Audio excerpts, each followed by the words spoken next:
Hi అండి, welcome to our channel. ఈరోజు క్లాస్లో మ్యాథ్స్ మెథడాలజీలోని ఫ్యూ టాపిక్స్ నుంచి ఇంపార్టెంట్ బిట్స్ చూద్దాం. ఆల్రెడీ ఈ టాపిక్లో విద్యా ప్రణాళిక పాఠ్యపుస్తకం అనే టాపిక్లో 20 బిట్స్ అనేవి ప్రీవియస్ క్లాస్లో ఎక్స్ప్లెయిన్ చేసుకోవడం జరిగింది. రిమైనింగ్ బిట్స్ ఈరోజు క్లాస్లో ఎక్స్ప్లెయిన్ చేసుకుందాం. ఫస్ట్ వన్ వచ్చేసి ప్రయోగాత్మక అభ్యసన ప్రాధాన్యాన్ని గుర్తుంచుకోవాలి అని తెలియజేసే కరిక్యుల నిర్వహణ సూత్రం. ప్రయోగాత్మక అభ్యసన ప్రాధాన్యాన్ని అంటే ప్రయోగాత్మక అభ్యసన యొక్క ప్రాధాన్యతను గుర్తుంచుకోవాలని చెప్పి కరిక్యులంలో నిర్వహణ సూత్రం ఏంటంటే ఆప్షన్ 1 శిశు కేంద్రిత, ఆప్షన్ 2 ఆచరణాత్మక, ఆప్షన్ 3 ఉపాధ్యాయుని అంగీకారం, ఆప్షన్ 4 సహసంబంధం. కరెక్ట్ ఆన్సర్ ఆచరణాత్మక. ప్రయోగాత్మక అంటేనే ఆచరణాత్మకత అన్నమాట, అలా గుర్తుంచుకోండి. నెక్స్ట్ వన్ జ్ఞానాన్ని చిన్న చిన్న ముక్కలుగా కాక సమగ్రమైన మొత్తంగా అందించటం వల్ల విద్యార్థికి అవగాహన సులభమవుతుంది అని తెలియజేసే కరిక్యులం నిర్వహణ సూత్రం. జ్ఞానాన్ని చిన్న చిన్న ముక్కలుగా కాక సమగ్రమైన మొత్తంగా అందించటం వల్ల విద్యార్థి అవగాహన సులభమవుతుంది అని తెలియజేసే కరిక్యుల నిర్మాణ సూత్రం. ఆప్షన్ 1 సహసంబంధం, ఆప్షన్ 2 కృత్యాధార క్రమం, ఆప్షన్ 3 కాఠిన్యతా సూత్రం, ఆచరణాత్మకత. కరెక్ట్ ఆన్సర్ ఏంటంటే సహసంబంధం. ఇక్కడ ఏంటంటే చిన్న చిన్న ముక్కలుగా విడదీస్తే సహసంబంధం ఉండదు. సమగ్రమైన మొత్తంగా అందించడం వల్ల ఏమవుతుంది, ఒక టాపిక్కి ఇంకో టాపిక్కి రిలేటెడ్గా సహసంబంధం ఉండటం వల్ల టాపిక్ అనేది పిల్లలకి ఈజీగా అర్థమవుతుంది అనేది ఈ కాన్సెప్ట్ యొక్క ముఖ్య ఉద్దేశం అన్నమాట. ఒక సబ్జెక్ట్లో ఒక తరగతికి ఏ శీర్షికను ఏ క్రమంలో బోధించాలో తెలిపే అంశాల జాబితా. ఆప్షన్ 1 కరిక్యులం, ఆప్షన్ 2 పాఠ్యపథకం, ఆప్షన్ 3 సిలబస్, ఆప్షన్ 4 వార్షిక పథకం. Correct answer syllabus. సిలబస్లోనే కదా ఏ తరగతికి ఏ శీర్షికలు ఏ క్రమంలో పెట్టాలి అని మనం చెప్పేది సిలబస్ అన్నమాట. నెక్స్ట్ క్రింది వానిలో సిలబస్ నిర్వహణ విధానం కానిది. క్రింది వానిలో సిలబస్ నిర్వహణ విధానం కానిది శీర్షిక పద్ధతి, ఏకకేంద్రక పద్ధతి, మనోవైజ్ఞానిక పద్ధతి, కృత్య పద్ధతి. సో ఇవన్నీ కూడా సిలబస్ నిర్వహణ పద్ధతులే, కానీ కృత్య పద్ధతి అనేది కాదనమాట. సో కరెక్ట్ ఆన్సర్ కృత్య పద్ధతి. అలాగే సిలబస్ నిర్వహణలో ఇంకోటి కూడా గుర్తుంచుకోండి, మనోవైజ్ఞానికంలో లాజికల్ సైకాలజీ అంటే తార్కిక మనోవిజ్ఞానిక పద్ధతి అన్న కూడా ఒకటే. ఒకవేళ ఆ ఆప్షన్ వస్తే కనుక అది వేరని చెప్పేసి పెట్టకుండా ఉండవద్దు, ఇన్ కేస్ వేరే రకంగా అడిగితే. ఇవన్నీ కూడా సిలబస్ నిర్వహణ విధానాలే అన్నమాట. శీర్షిక పద్ధతి అయినా, ఏకకేంద్రక పద్ధతి అయినా, తార్కిక మనోవైజ్ఞానిక పద్ధతి అయినా కూడా. సో కానిది ఏదంటే కృత్య పద్ధతి. మనోవైజ్ఞానిక పద్ధతి అన్నా తార్కిక పద్ధతి అన్నా కూడా సిలబస్ నిర్వహణ విధానంలోనిదే, అదొకటి గుర్తుంచుకోండి. ఇదిగోండి తార్కిక కారకాలకు ప్రాధాన్యత ఇచ్చే విధానం. తార్కిక కారకాలకు ప్రాధాన్యత ఇచ్చే విధానం. ఏకకేంద్రక పద్ధతి, మనోవైజ్ఞానిక పద్ధతి, సర్పిల పద్ధతి, తార్కిక పద్ధతి. కరెక్ట్ ఆన్సర్ తార్కిక పద్ధతి అన్నమాట. తార్కిక విధానాలు అంటేనే తార్కిక పద్ధతి కదా. శిశువు మానసిక సామర్థ్యాలకు ప్రాధాన్యత ఇచ్చే విధానం. ఆప్షన్ 1 తార్కిక పద్ధతి, మనోవైజ్ఞానిక పద్ధతి, శీర్షిక పద్ధతి, సర్పిల పద్ధతి. మానసిక సామర్థ్యాలు అంటేనే సైకాలజీ, అదొకటి గుర్తుంచుకోండి. సో ఇవన్నీ కూడా ఏంటంటే మానసిక సామర్థ్యాలకు అంతా ప్రాధాన్యత ఇవ్వవు అనమాట. సైకాలజీ అంటే మనోవిజ్ఞానిక పద్ధతి మాత్రమే శిశువు అంటే ఇక్కడ మనకి స్టూడెంట్ యొక్క మానసిక సామర్థ్యాలకు ప్రాధాన్యత ఇస్తుంది. నెక్స్ట్ శీర్షిక పద్ధతికి మారుపేరు. శీర్షిక పద్ధతికి ఇంకో పేరు ఏంటంటే అంశాల పద్ధతి, ప్రకరణాల పద్ధతి, తార్కిక పద్ధతి. కరెక్ట్ ఆన్సర్ వచ్చేసి ఏంటంటే అంశాల పద్ధతి అన్నా ప్రకరణాల పద్ధతి అన్న కూడా శీర్షిక పద్ధతి అన్నమాట. ఈ రెండు కూడా శీర్షిక పద్ధతికి మారు పేర్లే. నెక్స్ట్ వన్ ఎంపిక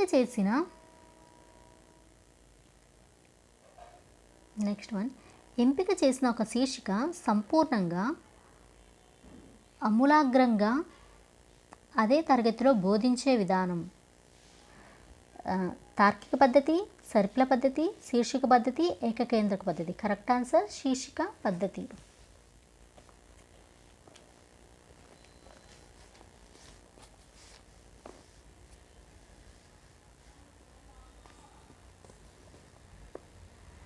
ప్రతి శీర్షికను విశదంగా నేర్చుకోవటం వల్ల సంపూర్ణ జ్ఞానాన్ని పొందే వీలుంది అనే ప్రయోజనం కలిగిన సిలబస్ నిర్వహణ విధానం. ప్రతి శీర్షికను ఎలాగ ఇక్కడ విశదంగా నేర్చుకుంటున్నారు. విశదంగా నేర్చుకోవడం వల్ల ఏమవుతుంది, సంపూర్ణ జ్ఞానం అనేది పిల్లవానికి కంప్లీట్ నాలెడ్జ్ అనేది వస్తుంది. ఈ ప్రయోజనం కలిగి ఉన్న సిలబస్ నిర్వహణ ఏమిటి అంటే ఆప్షన్ 1 మనోవైజ్ఞానిక పద్ధతి, ఆప్షన్ 2 ఏకకేంద్ర పద్ధతి, ఆప్షన్ 3 సర్పిల పద్ధతి, ఆప్షన్ 4 శీర్షిక పద్ధతి. కరెక్ట్ ఆన్సర్ శీర్షిక పద్ధతి. క్రింది వారిలో శీర్షిక పద్ధతి వల్ల కలిగే ప్రయోజనాలు. శీర్షిక పద్ధతి వల్ల యూజెస్ ఏంటి అంటున్నారు. ఇక్కడ ఏ వచ్చేసేసి తార్కిక విధాన క్రమంలో బోధన జరుగుతుంది. బి ఆవర్తన పునశ్చరణకు ఎక్కువ అవకాశం ఉంటుంది. సి శీర్షికల పునరావృతం కావటం వల్ల జ్ఞాపక శక్తి పెరుగుతుంది. ఏంటి ప్రయోజనం అంటే తార్కిక విధానం క్రమంలో బోధన జరుగుతుంది, అదొక ప్రయోజనం. ఇంకోటి ఏంటంటే ఆవర్తన పునశ్చరణకు ఎక్కువ అవకాశం ఉంటుంది, అది రెండవ ప్రయోజనం అనమాట. సో ఈ రెండు కూడా కరెక్టే. A B. నెక్స్ట్ పునర్విమర్శకు తావు లేదు అనే లోపం కలిగిన సిలబస్ నిర్వహణ విధానం. ఆప్షన్ 1 సర్పిల పద్ధతి, ఆప్షన్ 2 ఏకకేంద్ర పద్ధతి, ఆప్షన్ 3 శీర్షిక పద్ధతి, ఆప్షన్ 4 ఆగమన పద్ధతి. కరెక్ట్ ఆన్సర్ శీర్షిక పద్ధతి. ప్రస్తుత ఆంధ్రప్రదేశ్ ప్రభుత్వం నిర్ణయించిన గణిత విద్యా ప్రణాళిక రూపొందించబడిన విధానం. ఆప్షన్ 1 సర్పిల పద్ధతి, ఆప్షన్ 2 ఏకకేంద్ర పద్ధతి, ఆప్షన్ 3 తార్కిక పద్ధతి, ఆప్షన్ 4 శీర్షిక పద్ధతి. కరెక్ట్ ఆన్సర్ ఏకకేంద్ర పద్ధతి అనేది కరెక్ట్ ఆన్సర్. ప్రస్తుత విద్యా ప్రణాళికలో సంఖ్యాక శాస్త్రం అనే పాఠ్యాంశాన్ని 7, 9, 10 తరగతిలో బోధిస్తున్నారు. శీర్షిక పద్ధతి ప్రకారం అయితే ఆప్షన్ 1 7, 9 తరగతుల్లో బోధించాలి, ఆప్షన్ 2 9, 10 తరగతుల్లో బోధించాలి, ఆప్షన్ 3 7వ తరగతిలోనే పూర్తి చేయాలి, ఆప్షన్ 4 7, 10 తరగతుల్లో బోధించాలి. ఇక్కడ ఏంటంటే ఇక్కడ శీర్షిక పద్ధతిలో అయితే అన్నారు. శీర్షిక పద్ధతి అంటే అది ఆ క్లాస్లోని కంప్లీట్ అయిపోవాలి కానీ నెక్స్ట్ క్లాస్కి వెళ్ళదన్నమాట. సో కరెక్ట్ ఆన్సర్ 7వ తరగతిలోనే పూర్తి చేయాలి ఎప్పుడు శీర్షిక పద్ధతి ప్రకారం అయితే. నెక్స్ట్ వన్ అదే ఏకకేంద్రక పద్ధతి అయితే అలా అన్నమాట. ప్రస్తుత గణిత విద్యా ప్రణాళికలో సమితులు అనే పాఠ్యాంశాన్ని ఏకకేంద్రక పద్ధతిలో ఏ తరగతిలో ప్రవేశపెట్టారు? ఆప్షన్ 1 6, ఆప్షన్ 2 7 అంటే 7వ తరగతి, 6వ తరగతి, ఆప్షన్ 3 8వ తరగతి, ఆప్షన్ 4 10వ తరగతి. కరెక్ట్ ఆన్సర్ 8వ తరగతి. పాఠశాల స్థాయిలో వాస్తవ సంఖ్యలు అనే పాఠ్యాంశం ఏ విధానం ప్రకారం అమర్చడం జరిగింది? పాఠశాల స్థాయిలో వాస్తవ సంఖ్యలు అనే పాఠ్యాంశం ఏ విధానం ప్రకారం అమర్చడం జరిగింది? శీర్షిక పద్ధతి, ఏకకేంద్రక పద్ధతి, సర్పిల పద్ధతి, తార్కిక పద్ధతి. ఆప్షన్ 1, ఆప్షన్ 2 ఏకకేంద్రక పద్ధతిలో అమర్చడం జరిగిందనమాట. నెక్స్ట్ వన్ ఏకకేంద్ర పద్ధతిలో విషయాల మధ్య కాల వ్యవధి. ఏకకేంద్ర పద్ధతిలో విషయాల మధ్య కాల వ్యవధి 2 నెలలు, 4 నెలలు, 6 నెలలు, 1 సంవత్సరం. కరెక్ట్ ఆన్సర్ 1 సంవత్సరం. సర్పిల పద్ధతిలో విషయాల మధ్య కాల వ్యవధి 1 లేదా 2 నెలలు, ఆప్షన్ 2 3 లేదా 4 నెలలు, 6 నుంచి 7 నెలలు, 1 సంవత్సరం. సర్పిల పద్ధతిలో కాల వ్యవధి వచ్చేసి 3, 4 నెలలు ఉంటుందన్నమాట. కరెక్ట్ ఆన్సర్ 3, 4 నెలలు.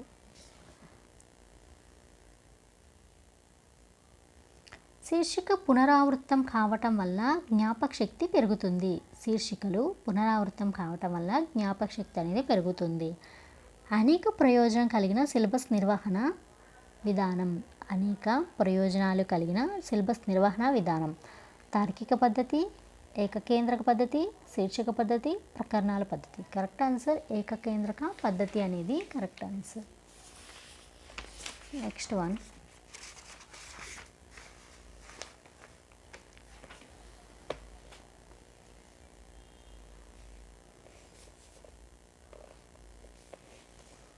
క్రింది వానిలో ఏకకేంద్రక పద్ధతి వల్ల కలిగే ప్రయోజనాలు.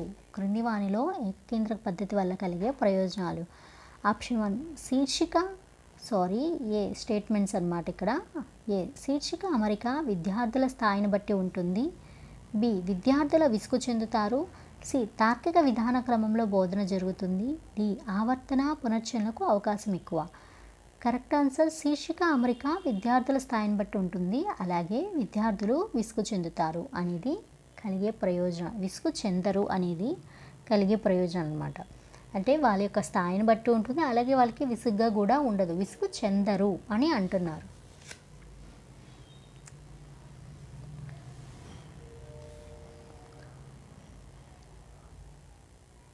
నెక్స్ట్ వన్, ఒక అంశాన్ని పూర్తిగా నేర్చుకున్నాము అన్న తృప్తి ఏ తరగతిలో కలగదు. ఒక అంశాన్ని పూర్తిగా నేర్చుకున్నామన్న తృప్తి ఏ తరగతిలో కలగదు అనే దోషం కలిగిన సిలబస్ నిర్వహణ విధానం.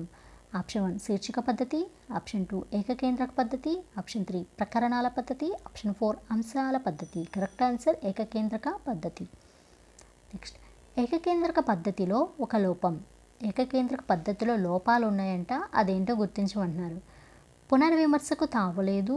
ఆప్షన్ 2 శీర్షికలోని విషయాలు మరీ ఎక్కువైతే ఆసక్తి తగ్గవచ్చు. ఆప్షన్ 3 శిశు కేంద్రిత పద్ధతి వ్యతిరేకం. శీర్షిక ప్రమాణాలు శాస్త్రబద్ధకం కాదు.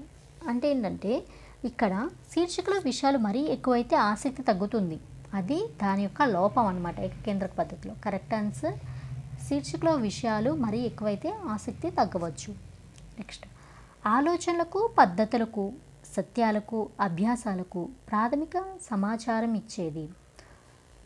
ఆలోచనలకు పద్ధతులకు సత్యాలకు అభ్యాసాలకు ప్రాథమిక సమాచారం ఇచ్చేవి.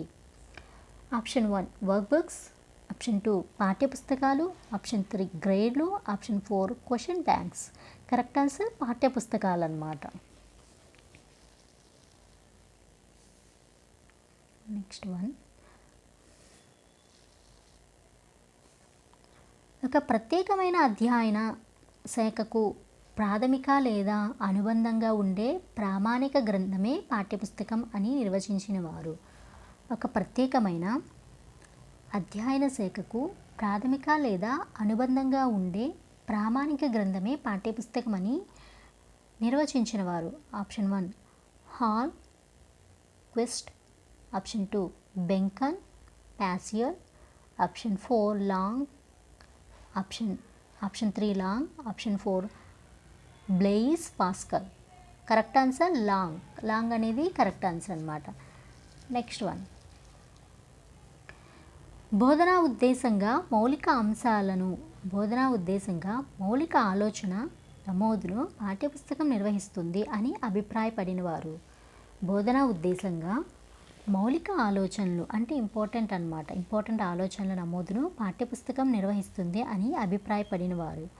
Option 1 Lange, option 2 J W Young, option 3 ప్యాసియర్, ఆప్షన్ 4 హాల్ క్విస్టిస్.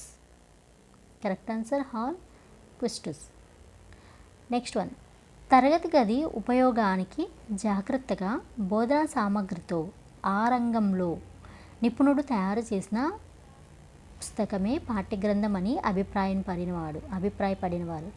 ఆప్షన్ 1 బెంకన్ ప్యాసియోల్, option 2 Blaise Pascal, option 3 J W Young, option 4 Lange. బెంకన్ ప్యాసియోల్ అనేది కరెక్ట్ ఆన్సర్. నెక్స్ట్ వన్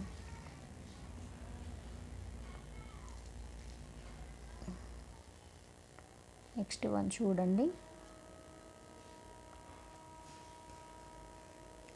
క్రింది వానిలో పాఠ్యపుస్తకం యొక్క విధి ఏ పునశ్చరణకు అద్భుతంగా పనిచేయాలి, బి పాఠ్యాన్ని ఉద్దీపింప చేసినట్లు, సి అనుబంధ అధ్యయనానికి దారి చూపేలాగా. కరెక్ట్ ఆన్సర్స్ వచ్చేసేసి ఏంటంటే పునశ్చరణకు అద్భుతంగా పనిచేయాలి, అలాగే పాఠ్యాన్ని కానీ ఉద్దీపింప చేసినట్లు ఉండాలి, అనుబంధ అధ్యయనానికి దారి చూపేలాగా ఉండాలన్నమాట. పాఠ్యపుస్తకం యొక్క విధి ఇది. ఈ 3 కరెక్టే అనమాట.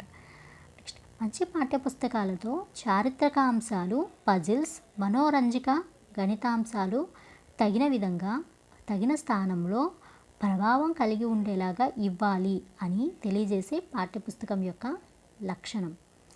ఆప్షన్ 1 పాఠ్యాంశ విషయం, ఆప్షన్ 2 అభ్యాసాలు, ఆప్షన్ 3 కూర్పు, ఆప్షన్ 4 ఉపయోగించిన భాష. కరెక్ట్ ఆన్సర్ పాఠ్యాంశ విషయం.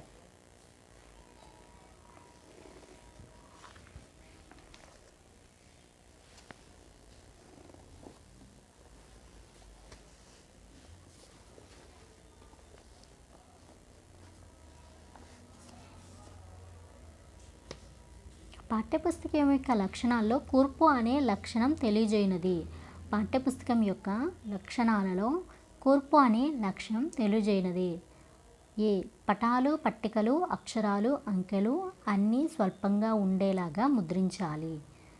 బి చిన్న తరగతుల వారికి చిన్న అచ్చులు, పెద్ద తరగతుల వారికి పెద్ద అచ్చులు ఉండాలి.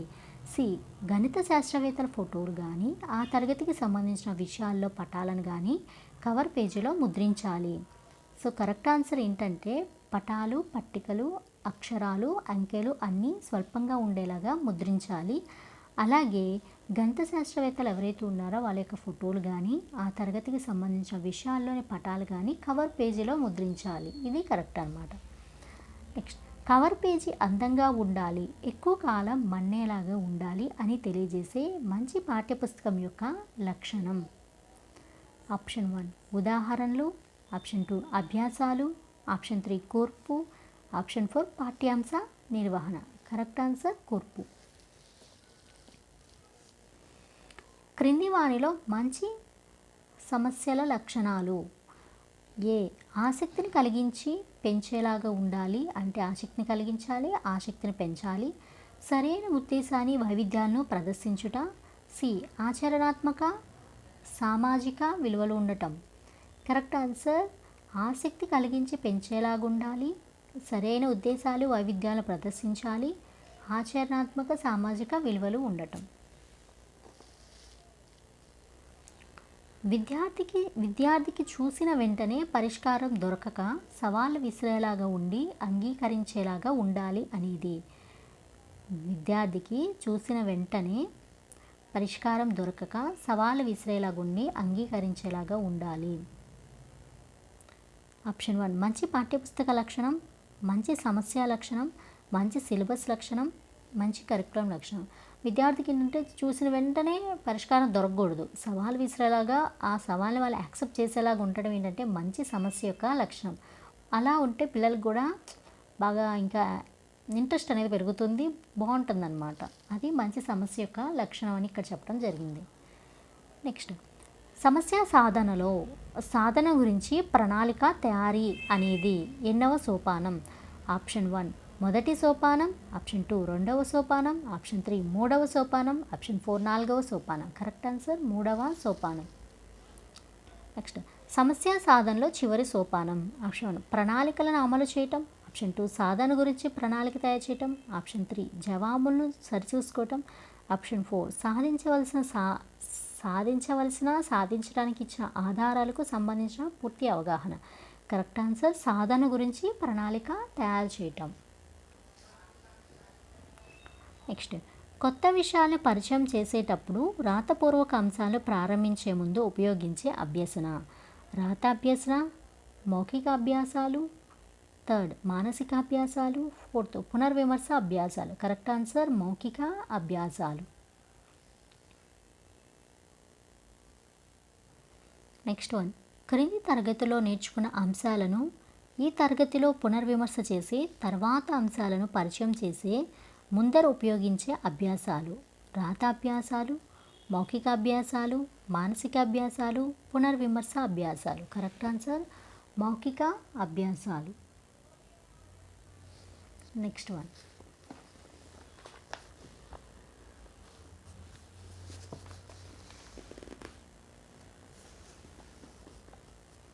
ఏకాగ్రత, ఆలోచన, విశ్లేషణ అలవాట్లు చేసేలాగా రూపొందించే అభ్యసన. ఏకాగ్రత, ఆలోచన, విశ్లేషణ అలవాటు చేసేలాగా రూపొందించే అభ్యాసాలు. రాత అభ్యాసాలు, మౌఖిక అభ్యాసాలు, మానసిక అభ్యాసాలు, పునర్విమర్శ అభ్యాసాలు. కరెక్ట్ ఆన్సర్ మానసిక అభ్యాసాలు. ఎందుకంటే ఏకాగ్రత కానీ విశ్లేషణ కానీ మనసుకు సంబంధించినవి కాబట్టి ఇవన్నీ రూపొందించే అభ్యాసాలు ఏంటంటే మానసిక అభ్యాసాలు అన్నమాట. నెక్స్ట్ తాను నేర్చుకున్న విషయాల్లో సూత్రాలలో ఏ సమస్యను ఎలా ఉపయోగించాలి, ఎలా సాధించాలో తెలుసుకునేందుకు ఉపయోగపడే అభ్యాసాలు. తాను నేర్చుకున్న విషయాల్లో సూత్రాలలో ఏ సమస్య ఏ ప్రాబ్లం అయితే వాటిని ఎలా ఉపయోగించాలి, ఎలా సాధించాలో తెలుసుకునేందుకు ఉపయోగపడే అభ్యాసాలు ఏంటంటే ఆప్షన్ 1 రాత అభ్యాసాలు, ఆప్షన్ 2 మానసిక అభ్యాసాలు, ఆప్షన్ 3 మౌఖిక అభ్యాసాలు, ఆప్షన్ 4 కలగూర గంప అభ్యాసాలు. కరెక్ట్ ఆన్సర్ రాత అభ్యాసాలు. నెక్స్ట్ వన్, సూత్ర వివరణ ఒక మాదిరి సమస్య అనంతరం దానిపై ఆవర్తన తద్వారా ప్రావీణ్యం సాధించేందుకు ఉపయోగించే అభ్యాసాలు.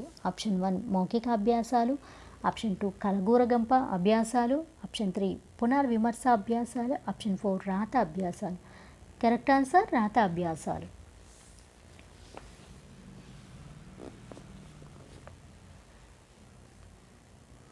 నెక్స్ట్ వన్, క్రింది వానిలో మంచి అభ్యసన యొక్క లక్షణాలు. క్రింది వానిలో మంచి అభ్యసన యొక్క లక్షణాలు. ఏ అన్ని స్వభావాలను లక్ష్యాలను పరిగణనలోకి తీసుకున్న సమస్యలు ఉండాలి. బి మౌఖిక గానం మానసిక అభ్యసన ఇంటి పనికి పూర్తి అవకాశం ఇచ్చే సమస్యలు ఉండాలి. సి మూల్యాంకన పద్ధతులకు అనుగుణమైన సమస్యలు ఉండాలి. కరెక్ట్ ఆన్సర్ ఈ మూడు కరెక్టే అనమాట. మంచి అభ్యాసం యొక్క లక్షణం ఏంటంటే అన్ని స్వభావాలను లక్షణాలను పరిగణన తీసుకొని సమస్యలు ఉండాలన్నమాట. అలాగే వీటన్నిటికీ మౌఖిక గానం మానసిక అభ్యాసాలు ఇంటి పని పూర్తిగా అవకాశం ఇచ్చే సమస్యలు కూడా ఉండాలి.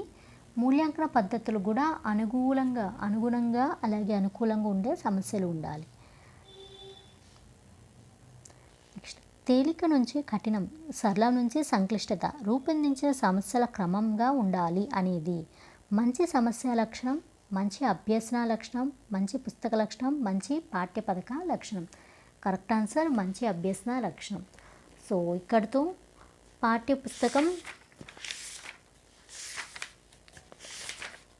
విద్యా ప్రణాళిక పాఠ్యపుస్తకం అనే టాపిక్కి సంబంధించిన ఇంపార్టెంట్ బిట్స్ అనేవి కంప్లీట్ అయినాయండి. Thank you.